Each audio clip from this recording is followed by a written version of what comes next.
SOM 패턴을 활용하기 위한 전략들 이걸 오늘 공부를 해봅니다. 자, 17번 이제 의미의 사슬.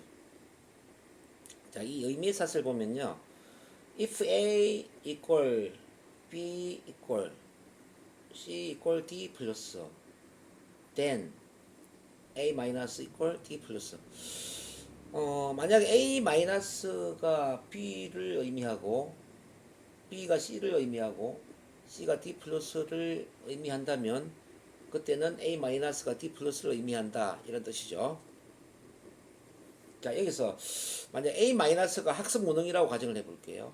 B는 느린 학습자, 그리고 C는 시간이 많이 걸린다는 것, 배우는데 시간이 많이 걸린다는 것, D 플러스는 보다 철저한 학습자, 이렇게 뭐 정의를 한다면, 자, 만약에 학습 무능이 느린 학습자라는 사실을 의미하고, 느린 학습자가 배우는데 시간이 많이 걸린다는 것을 의미하고, 배우는데 시간이 많이 걸린다는 것이 보다 철저한 학습자를 의미한다면, 그때 학습 무능은 보다 철저한 학습자라는 것을 의미하게 된다. 따라서 학습 무능은 보다 철저한 학습자라는 사실을 의미하니까 그다지 나쁜 것이 아니다. 어떻습니까? 갑자기 학습 무능이 철저한 학습자가 되니까 긍정적인 게 되죠. 이걸 잘 이해해야 됩니다. 바로 부정이 긍정이다 하면은 논리 안 맞지 않습니까? 근데 부정은 다소 부정이고, 다소 부정은 다소 긍정이고, 다소 긍정이 긍정이라면 부정은 긍정을 의미한다. 이렇게 논리가 이루어지지 않겠습니까? 지금 이해가 안 되면 이제 하나의 예를 한번 더 들어보겠습니다. 자, 지금 부정적인 상인 A가 이제 실패예요, 실패. 자, 그리고 중립적인은 좀 그다지 부정적이지 않는 특징을 시도했던 것이 효과가 없는 거예요, 효과가 없는 거. 또 다른 중립적이거나 약간 긍정적인 특징은 뭐냐면은 효과가 있는 것과 효과가 없는 것에 대하여 더 많은 경험을 갖게 된 것입니다. 뒤에 긍정적인 특징이나 경험은 뭐냐면요, 적절한 해결책을 찾는 것이 더 쉬워질 것이라는 겁니다. 그럼 보세요. 만약에 실패가 시도했던 것이 효과가 없다는 것을 의미하고, 시도했던 것이 효과가 없다는 것은 효과가 있는 것과 효과가 없는 것에 대하여 더 많은 경험을 갖게 된 것을 의미하고, 효과가 있는 것과 효과가 없는 것에 대하여 더 많은 경험을 갖게 된 것은 적절한 해결책을 찾는 것이 더 쉬워질 것이라는 것을 의미합니다. 그러므로 실패는 적절한 해결책을 찾는 것이 더 쉬워질 것이라는 것을 의미합니다. 따라서 실패는 그다지 나쁜 것이 아닙니다. 이런 구조가 된다는 거죠. 자, 한 가지 더 예를 한번 들어볼게요. 자, 우울하다. 자, 부정적인 A- 우울하다예요. 다소 부정적인 뭐냐면 자기 자신의 문제에 대해서 더 많이 고민을 하게 된다는 거예요. 다소 긍정적인 것은 NLP나 석세스 자아 강화 훈련을 통해 자기 자신을 더 많이 사랑하게 된다는 거예요. 긍정적인 D 플러스는 자기다운 삶을 살게 된다는 겁니다. 그럼 이렇게 이야기할 수 있겠네요. 우울하다라는 것은 자기 자신의 문제에 대해서 더 많이 고민을 하게 된다는 것을 의미하고, 자기 자신의 문제에 대해서 더 많이 고민을 하게 된다는 것은 NLP나 석세스 자아 강화 훈련을 통해 자기 자신을 더 많이 사랑하게 된다는 것을 의미하고, NLP나 석세스 자아 강화 훈련을 통해 자기 자신을 더 많이 사랑하게 된다는 것은 자기다운 삶을 살게 된다는 것을 의미하게 됩니다.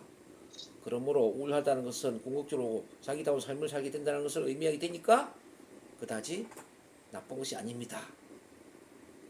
이렇게 이야기를 해줄 수 있는 거예요. 자, 어때요? 재밌죠? 부정이 갑자기 긍정으로 바뀌어버린단 말이야, 이렇게. 어떠한 그 부정적인 것도 다리 두 개만 거쳐버리면 긍정적인 게 될 수 있는 거예요. 자, 그러면은 발표 불안이라는 거 함께, 많은 분들이 발표 불안을 갖고 오시는데요. 자, 부정적인 A- 발표 불안. 자, 그 다음에 다소 부정적인 거 B. 자, 발표 불안 뭘 의미하느냐 보면은 발표 불안의 원인에 대해서 고민을 하게 되고 또 심리 치료를 받게 된다는 거. 그리고 C는 자기 자신을 더 많이 사랑하게 되고 자기를 더 많이 이해를 하게 된다는 거. 그리고 D는 많은 사람들 앞에 당당하게 자신감 있게 말을 잘하게 된다는 걸 D라고 한번 봐보자는 거죠. 그럼 이렇게 이야기를 할 수 있겠네요. 발표 불안은 자기 문제에 대해서 더 많은 이해를 하고 심리 치료를 할 수 있는 계기가 만들어졌다는 걸 의미하고, 자기 자신의 문제에 대해서 더 많이 관심을 갖고 심리 치료를 하게 된다는 것은 자기 자신을 더 많이 사랑하고 자신감을 키우는 계기가 된다는 걸 의미하고, 자기 자신을 더 많이 사랑하고 자신감을 키우게 된다는 것은 많은 사람들 앞에 당당하게 말을 잘하게 된다는 것을 의미하게 됩니다. 그러므로 지금 발표 불안이 있다는 것은 장기적으로 많은 사람들 앞에서 자신감 있게 당당하게 말을 잘하게 된다는 것을 의미하게 되기 때문에 그다지 나쁜 것이 아닙니다. 이런 구조가 될 수 있다는 거죠.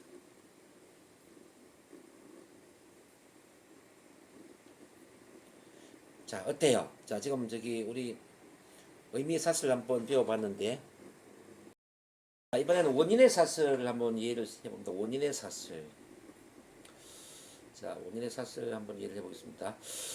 만약에 A가 B의 원인이 되고, B가 C의 원인이 되고, C가 D의 원인이 된다면 그때는 A를 변화시키는 것이 오토매티컬리 자동적으로 D를 변화시키게 될 것이다. 이런 구조가 되는 겁니다. 자, 보세요. A가 B의 원인이고 B가 C의 원인이고 C가 D의 원인이라면 그때는 A를 변화시키는 것이 자동적으로 D를 변화시키게 될 것입니다. 자, 예를 한번 보겠습니다. 만약에 자신을 건강한 사람으로 시각화하는 것이 보다 더 큰 희망을 갖게 하고, 희망은 스트레스를 감소시키고, 스트레스를 감소시키는 것은 질병의 기회를 감소시킨다면 그때 자신을 건강한 사람으로 시각화하는 것이 질병의 기회를 감소시키게 될 것입니다. 자, 이런 구조가 되는 거예요. 자, 그러면 이제 우선 당신이 변화시키고 싶은 부정적인 특징이나 경험이 무엇인가 한번 생각을 해봐요. 그럼 D-가 화거든요. 화의 원인이 뭐냐를 이제 따져보니까 화의 원인은 실망감이었어요. 실망감의 원인이 뭔가 따져본 게 기대감이었어요. 기대감의 원인이 뭐냐 보니까 특별한 목표에 집중하는 것이었어요. 자, 그러니까 자, 특별한 목표에 집중을 하는 것이 기대감을 갖게 되고, 기대감을 갖는 것이 실망감을 키우고, 실망감을 키운 것이 화를 내게 했다면 목표에 집중하는 것을 조절함으로써 지금 현재 화를 조절할 수도 있습니다. 화를 변화시킬 수 있을 것입니다. 이런 구조가 되겠죠.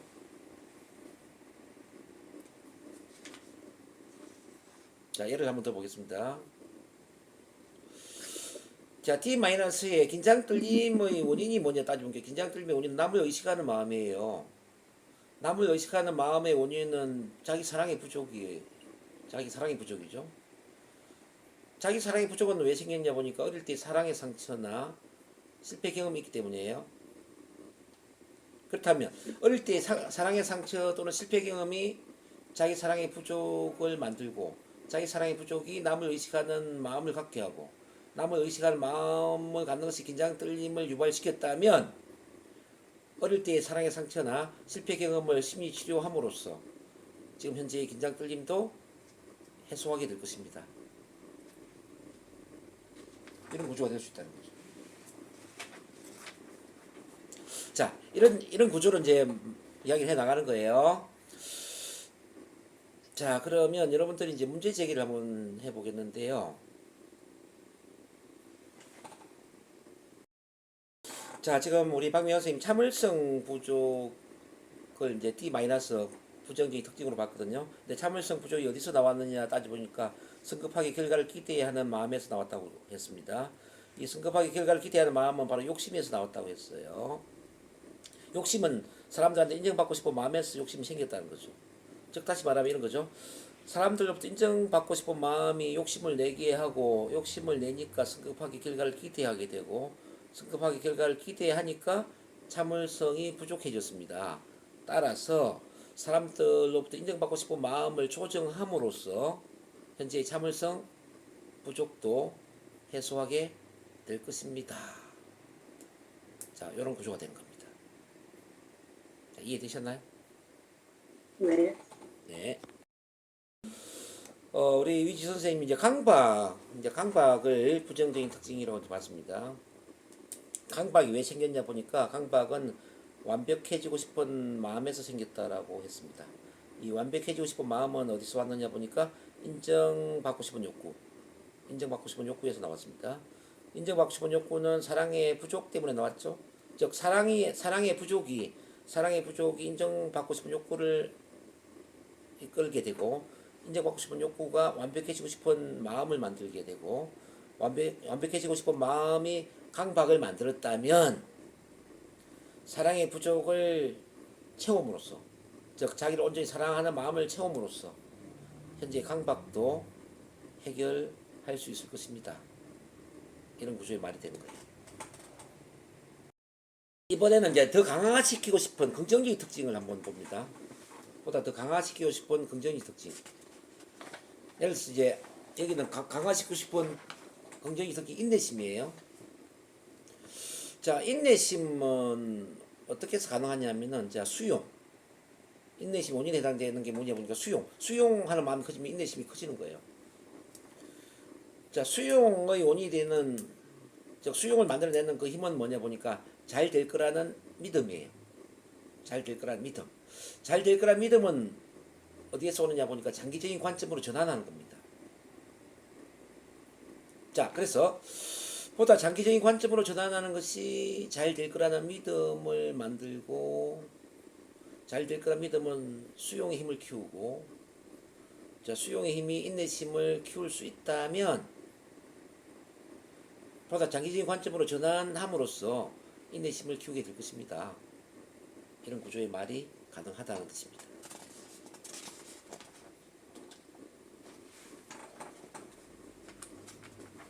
자,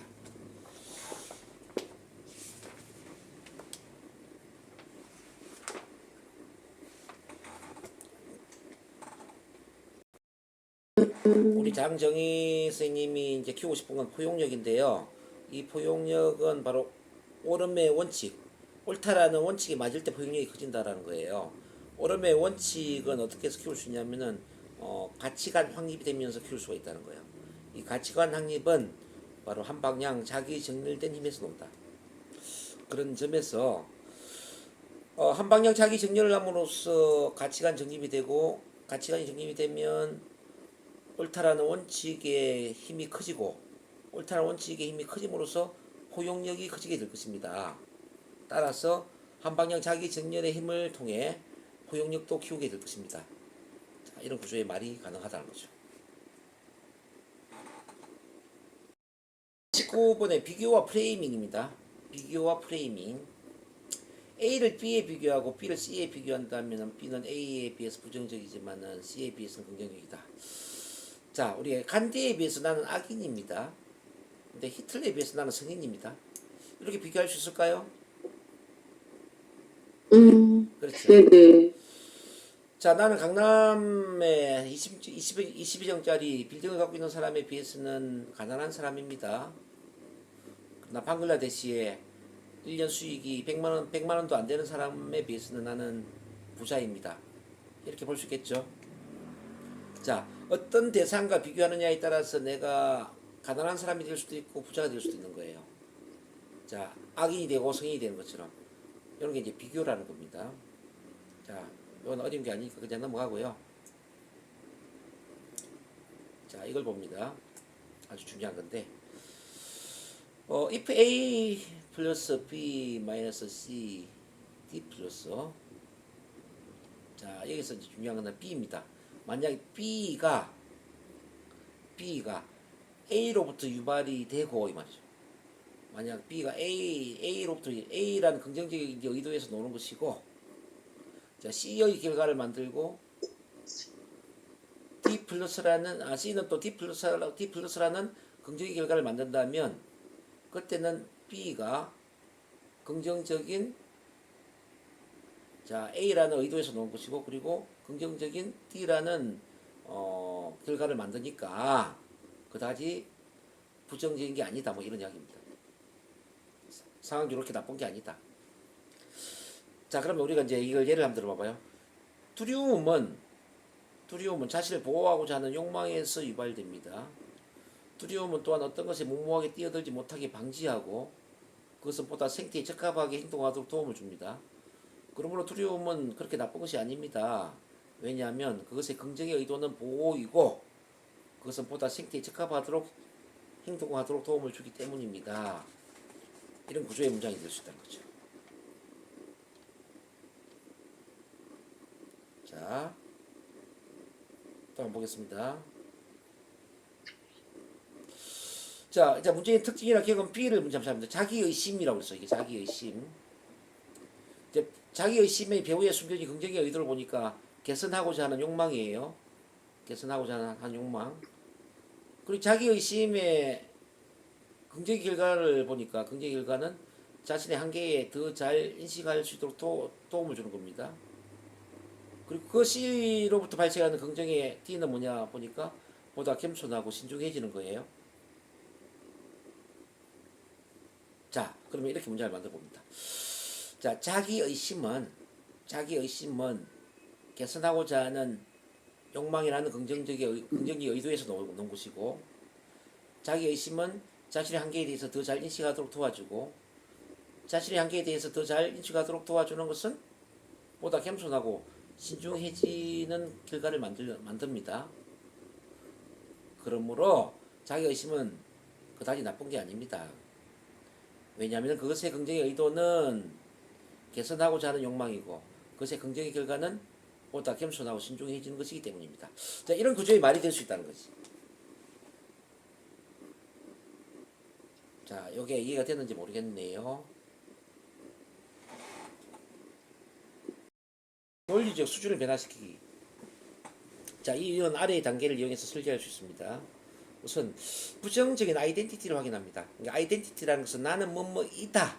이 정체성에 대한 개념을 아이덴티티라고 이야기하죠. 자, 나는 다른 사람들에게 짐이 되는 사람이다. 이런 부정적인 아이덴티티를 갖고 있을 때 두 번째 할 일은 그 아이덴티티에 의해 함축되어 있는 현재의 상태나 바라는 상태와 관련된 구체적인 능력이나 행동을 확인하는 겁니다. 자, 다른 사람들에게 짐이 되는 사람이다라는 그 정체성 안에는 어떤 능력이 포함되어 있느냐? 즉, 스스로 문제를 해결할 수 있는 능력, 스스로 문제를 해결할 수 있는 능력이 부족하다는 이야기겠죠. 자, 그걸 확인하고 세 번째, 부정적인 아이덴티티 대신에 능력이나 행동을 대체를 시키는 겁니다. 그러면 아마도 당신은 다른 사람들에게 짐이 되는 사람은 아닙니다. 단지 당신은 스스로 문제를 해결할 수 있는 능력을 갖고 있지 않을 뿐입니다. 이런 구조의 문장으로 전환을 시켜주는 거죠. 자, 정체성은 고정화된 개념이 있지 않습니까? 근데 행동은 변화 가능한 그런 패턴이죠. 그래서 행동 차원의 문제보다는 정체성 차원의 문제가 훨씬 더 고착화된 문제가 되는 거죠. 그래서 정체성 차원의 문제를 행동 차원의 문제로 변화시킴으로써 문제에 대한 느낌이 줄어든다 이 말이죠. 자, 예를 들어서 자 이런 경우를 한번 봅시다. 자, 저는 발표 불안증이 있습니다. 발표 불안증이 있는 사람입니다. 이게 아이덴티티죠. 자, 발표 불안증에 있어서 그 어떤 행동의 능력은 뭐죠? 편안하게 말을 잘할 수 있는 능력이죠. 이걸 확인하는 거죠. 그래서 나는 발표 불안증이 있는 사람이에요 라고 할 때 아마도 당신은 발표 불안증이 있는 사람은 아닙니다. 단지 많은 사람들 앞에서 편안하게 말을 잘할 수 있는 능력을 갖고 있지 않을 뿐입니다. 이렇게 대체를 시킬 수 있다는 거죠. 대체를.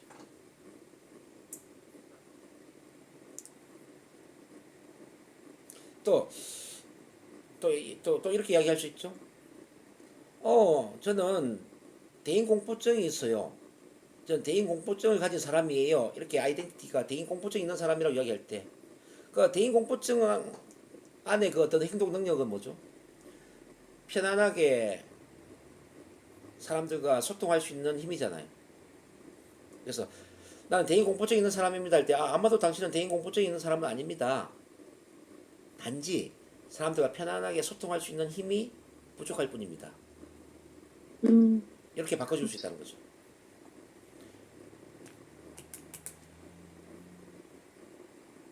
자, 그래서 누군가가 아이덴티티, 부정적인 아이덴티티를 이야기할 때 그 아이덴티티를 행동차원으로 변화시켜라. 이게 20번의 핵심이 되겠습니다.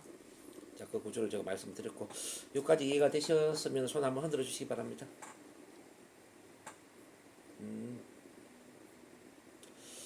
자, 오늘 일단 그 20번까지 그 SOM 응용편을 쭉 다루었는데요.